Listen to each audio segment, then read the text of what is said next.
Okay, so this is the problem with my Xbox.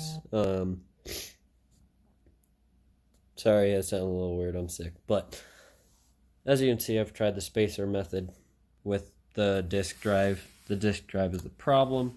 Magnets are fine. It's on an Xbox 360 Slim.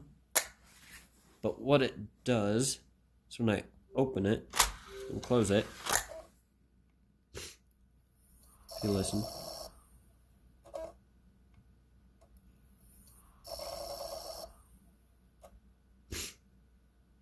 it will spin twice, grind twice, and then it'll just say open tray.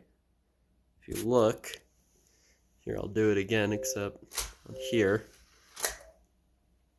it says reading. Hear that noise. There's a second time, and open tray.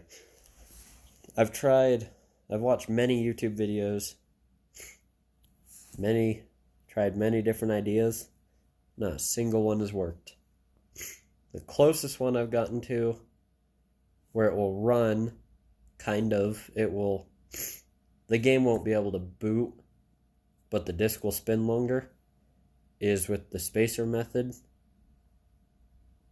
But it's kind of, yeah, that's about it. Hope anyone can help.